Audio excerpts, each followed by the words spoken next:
Well, thank you, Sir John. The conference, firstly, as Secretary of State for Transport, it's my duty to thank the Civil Aviation Authority, staff across government, and of course, all those employers of Thomas Cook who've been helping to deliver the largest peacetime repatriation in our country's history.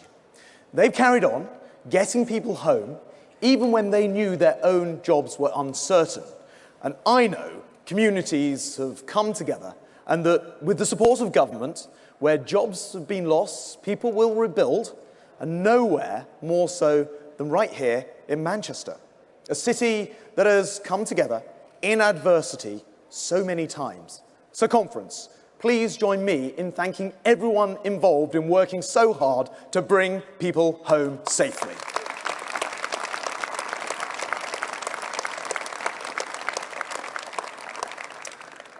Well, conference, we're driving the modernisation of our country's infrastructure, as is evident right here in the northwest, from improving the M60 here in Manchester to tackling congestion and unlocking new homes in Preston.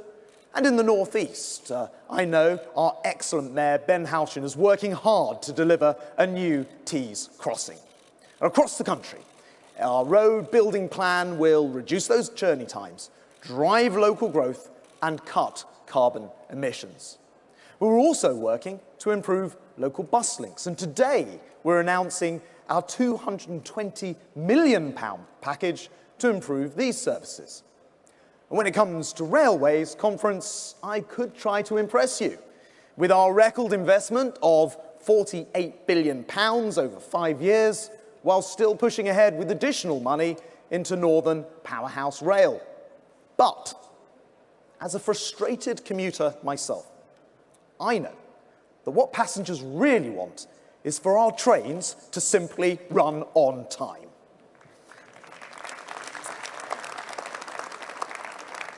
And it's why one of my first acts in this job was to prioritise punctuality. You see, surprisingly, until last month, a train was considered to be on time, even if it was up to 5 or even 10 minutes late.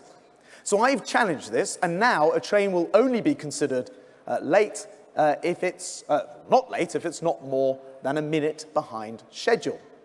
And as the stats show, there's a lot of work to do. In fact, as Transport Secretary, I would say I'm now in the only job in government where I routinely find myself apologising to others to arriving to my own meetings late. But conference, to achieve excellence, we have to be honest about the performance. The current railway is not working as we want. But since privatisation, we've seen a doubling in passenger numbers, there are more people travelling, more miles than ever before, and we've seen record investment. But as the 2018 timetable debacle showed, when things go wrong, it's not really obvious who precisely is in charge. And that is why I've asked rail expert Keith Williams to deliver his review on how we should reorganise our railways very soon. And I'm determined to ensure his reforms deliver for passengers. A better coordinated railway, pulling in the same direction to get our trains arriving on time. And when things do go wrong, we'll know precisely whose job it is to fix it. Because in 2019, in the city once served by Stephenson's rocket, it's frankly absurd that we're still working out how to get our trains running on time.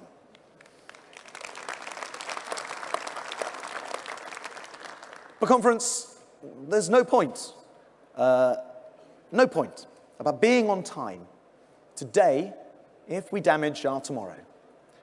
As we improve our infrastructure, we must also protect our planet. Now, some people call for us to make sacrifices. They say, to save the planet, you've got to stop travelling, backtrack on economic growth, maybe live a little less.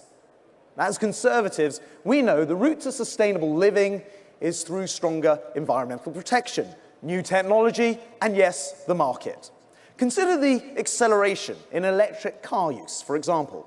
As I drove up to Manchester in my family's electric car, I found it easier than ever to plug in and charge up.